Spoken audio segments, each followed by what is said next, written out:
Good morning student, कैसे हो आप लोग। तो आज हम लोग शुरू करने वाले हैं एक न्यू चैप्टर जिसका नाम है लाइन्स एंड एंगल्स। और पहले हम इसमें थोड़ा सा इंट्रोडक्शन सीख लेते हैं कि क्या लाइन्स क्या होती हैं, एंगल्स क्या होते हैं। देन हम उसके बाद एक्सरसाइज पोर्शन को करेंगे। और ये जो भी मैं लिख के आपको दिखा रहा हूँ ये आप भी अपने नोट्स में रेडी करोगे same. Okay, so let's start. और आई होप कि आप लोगों ने एग्ज़ाम अच्छे से दिए, आप लोग अच्छे से पढ़ाई कर रहे हो और आगे भी अब आप लोग पढ़ाई करना शुरू करोगे और अच्छे से। ऑनलाइन क्लासेस को डेली लोगे आप लोग, because online classes are very important now. उसमें टीचर्स आपको डेली कुछ न्यू पढ़ाएंगे, अलग पढ़ाएंगे। ओके सो, और ये कंपलसरी है ज्वाइन करना आप लोगों को लाइव क्लासेस। सो हम लोग आगे बढ़ते हैं और समझते हैं कि इस चैप्टर में सबसे पहले लाइंस क्या होती हैं। तो आप लोग ऑलरेडी क्लास 6th में पढ़ चुके हो कि लाइंस क्या होती है। लाइंस के दोनों ही साइड एरो होता है, मतलब इसमें कोई भी एंड पॉइंट नहीं होता है, दोनों ही साइड एरो है। और ये है लाइन। लाइन की लेंथ क्या है, अनलिमिटेड होती है। ओके, लाइन की लेंथ कितनी होती है, unlimited, because there is no end point, both side are arrow, that's why line is endless. अब बात करें हम लाइन सेगमेंट की, तो किसी लाइन में से कोई लाइन सेगमेंट हम निकाल लेते हैं। मींस अगर मान लीजिए ये लाइन जा रही है, इस तरफ बहुत आगे जा रही है, इस तरफ बहुत आगे जा रही है, और मैंने यहाँ से और यहाँ से कट किया और इस पोर्शन को यहाँ लेके आया मैं। ओके, तो ये जो ए और बी है, देखो दोनों साइड डॉट है, दोनों ही साइड पॉइंट लगा हुआ है। ओके, मतलब ये एंड हो गई है। तो अब लाइन सेगमेंट का यूज़ करते हैं हम लोग किसी भी चीज़ में। तो ये जैसे लाइन सेगमेंट है और मैं कहूँ कि ये क्या है, ये है 6 सेंटीमीटर। तो हाँ, ये लाइन सेगमेंट की एक लेंथ है जिसकी 6 सेंटीमीटर क्या है, लेंथ है। बात करें हम रे की, जो कि एक एरो जैसा होता है। ओके, जिसमें एक एंड पॉइंट होता है और एक साइड एंड पॉइंट नहीं होता है। अगर हम इसका बेस्ट एग्जांपल देखें तो टॉर्च। टॉर्च की अगर हम लाइट जब ऑन करते हैं तो जहाँ से लाइट स्टार्ट हुई टॉर्च से, वहाँ से रे का स्टार्ट हुआ, वो उसका एंड पॉइंट हो, इन बिगनिंग पॉइंट हो गया। और रे की लाइट, उसकी टॉर्च की लाइट कहाँ तक जा रही है ये हमें नहीं पता, तो एरो से हमने डिनोट कर दिया कि वो जा रही है, वो दूर तक जा रही है। ठीक है, तो इसका भी कोई लेंथ नहीं होती है रे की भी। ओके गाइस, आगे पढ़ते हैं। अब हम समझते हैं कि एंगल क्या होता है। ये भी हम जानते हैं, ऑलरेडी पढ़ चुके हैं कि एंगल इस तरह से होता है जिसमें हमें 3 वर्टेक्स मिलेंगे, ए सॉरी 3 पॉइंट होंगे, ए ओ और बी। एंगल कहाँ पर फॉर्म है, ओ पर, राइट। और इसमें मैंने लिख भी दिया कि उसका मेजरमेंट कितना है, कितने का एंगल है, वो है 60 डिग्री का। तो ए ओ बी कितना है, 60। इसको हम ऐसे भी लिख सकते हैं, बी ओ ए।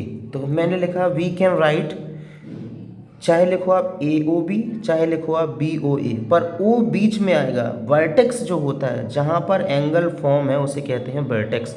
एंगल कहाँ पे बना हुआ है, ओ पर, मीन्स वर्टेक्स क्या है, ओ है। तो यहाँ ओ जो होगा वो मिडिल में होगा। फिर आप ए ओ बी कह लो चाहे बी ओ ए कर लो, सेम है। एंगल कितना है, 60। यहाँ पर ए ओ और ओ बी दो आर्म्स हैं, 2 आर्म्स से मिलकर ही एक एंगल बना हुआ है, राइट। तो इसको एंगल कहते हैं। अब अगर हम बात करें आगे कि अब हमारा इसमें यूज़ क्या होने वाला है, तो अब हम समझेंगे कि कॉम्प्लीमेंट्री एंगल किसे कहा जाता है। कॉम्प्लीमेंट्री एंगल, तो when the sum of measure of two angles is 90, the angles are called complementary angles। means अगर मान लीजिए दो एंगल हैं और उन दोनों एंगल का सम 90 है तो वो आपस में क्या होंगे, कॉम्प्लीमेंट्री एंगल्स होंगे। जैसे मैंने लिखा कि अगर एक है 60 तो दूसरा 30 है, तो दोनों का सम क्या हो गया, 90। मीन्स ये 60 एंड 30, ये 2 angles are complementary to each other. अगर एक एंगल है 40, दूसरा है 40, तो this 2 angles are complementary to each other because the sum is 90। अगर मैं कहूँ कि एक एंगल है 90 तो दूसरा भी क्या हो जाएगा 0, बिकॉज दोनों का सम क्या होना चाहिए 90। अब ऑलरेडी एक 90 है तो उसका कॉम्प्लीमेंट्री एंगल क्या होगा 0। अब अगर मैं इस पर एक क्वेश्चन आपको दूँ, लेट्स कि one angle is 35, find its complementary angle, तो आप क्या करोगे? अगर मान लीजिए ये लिखा है कि one angle is 35, find its complementary, इसका कॉम्प्लीमेंट्री एंगल कितना होगा? तो आई नो कि सम क्या होना चाहिए 90, तो अगर वन इज 35 तो दूसरा क्या होगा x मान लिया और दोनों का सम क्या होना चाहिए 90। मीन्स x अगर हमें निकालना है तो मैं 90 से 35 को माइनस कर दूंगा तो क्या आ जाएगा, अदर एंगल आ जाएगा। तो सेकेंड एंगल इज 55, तो 35 का कॉम्प्लीमेंट्री क्या है 55, 55 का कॉम्प्लीमेंट्री क्या है 35। तो 35 and 55 both are complementary to each other because the sum of 35 and 55 is 90।